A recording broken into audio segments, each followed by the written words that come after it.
Di sini saya akan menjelaskan tentang teori pembelajaran sosial. Albert Bandura menyatakan di mana seseorang belajar meniru dan mengamati perilaku orang lain seperti guru, orang tua, dan tokoh nasional.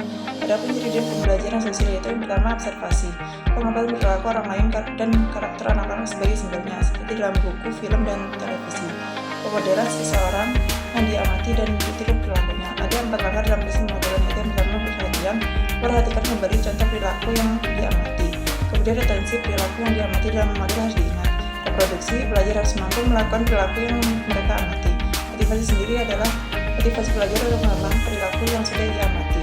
Motivasi terbagi menjadi 3, yaitu yang pertama penguatan langsung, penguatan tidak langsung, dan penguatan diri.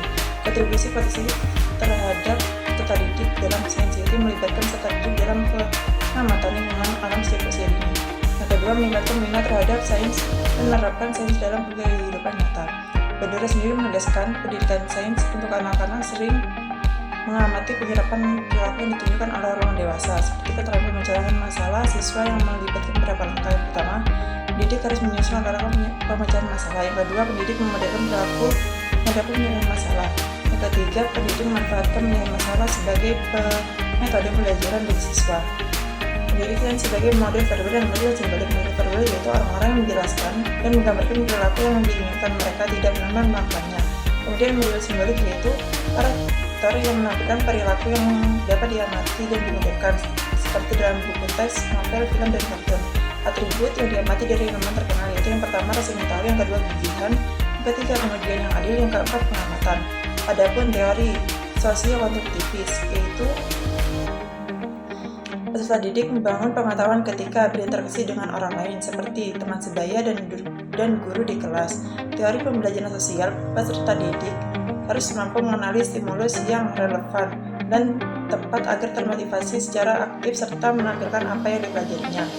Adapun ciri-ciri menanamkan teori pembelajaran sosial dalam pengajaran dan pembelajaran sains, yang pertama yaitu perhatian. Harus memperhatikan apa yang terjadi di sekitar mereka, yang dipengaruhi oleh karakteristik model, seperti beberapa orang menampilkan dirinya sebagai model. Yang kedua, memori, harus mengenali perilaku yang diamati dan diingat di kemudian hari. Motorik, yaitu harus mampu melakukan tindakan pembelajaran sosial secara fisik.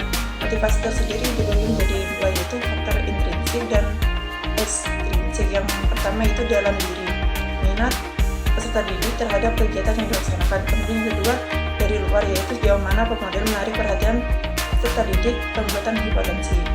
Kemudian ada 3 dimensi sains yang sangat penting, yaitu yang pertama konten sains, mencakup pengetahuan ilmiah dan konsep-konsep ilmiah yang harus dipelajari. Yang kedua, proses sains, keterampilan yang digunakan ilmuwan dalam mengajukan pertanyaan dan menemukan jawaban yang atas pertanyaan tersebut. Yang ketiga, sikap sains, rasa ingin tahu terhadap manusia dalam mengajukan pertanyaan dan pemecahan masalah. Pendekatan kognitif sosial untuk belajar, yaitu yang pertama teori kognitif sosial Bandura, yang kedua belajar observasi, yang ketiga pendekatan perilaku kognitif dan pengaturan diri. Mengevaluasi pendekatan kognitif sosial yaitu teori kognitif sosial Bandura. Teori kognitif sosial Bandura menyatakan bahwa faktor sosial dan kognitif mempelajari peran pembelajaran. Bandura mengatakan ketika siswa belajar, mereka secara kognitif dapat mengubah pengalaman mereka sendiri. Bandura mengembangkan model yang terdiri dari 3 faktor, yaitu yang pertama perilaku, kedua orang atau kognitif, yang ketiga lingkungan.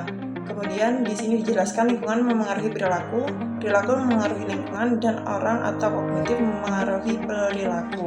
Pembelajaran observasi adalah pembelajaran yang mencari masalah dan mengamati orang lain. Ada 4 tahap, yaitu perhatian, mereka harus memperhatikan sebelum melakukannya. Yang kedua yaitu retensi, mereka harus mengembangkan dan melihat di kemudian hari. Yang ketiga, produksi, keterbatasan dalam gerak tubuh sehingga tidak dapat melakukannya. Motivasi yaitu menyimpan informasi dalam ingatan dan memiliki keterampilan fisik seperti yang ditunjukkan dalam boneka Bobo. Ada 4 tahap dalam penguatan diri, yaitu memberikan penghargaan kepada model. Yang kedua, memberikan penghargaan kepada anak, memotivasi anak untuk memperkuat diri seperti mengatakan bagus atau berhasil. Kemudian menunjukkan perilaku tersebut mengarah pada hasil yang kuat. Ada 3 prinsip pendekatan perilaku kognitif sosial, yaitu Pavlov menemukan prinsip adaptasi plastik, seperti contoh mencicipi makanan dan mendengar bunyi bel. Kemudian kedua, pengondisian operan Skinner, mengeluarkan beda respon yang tidak sengaja seperti rasa takut. Yang ketiga, teori kognitif sosial Bandura. Teori sosial mengatakan bahwa perilaku, lingkungan, dan kognitif merupakan faktor kunci dalam perkembangan.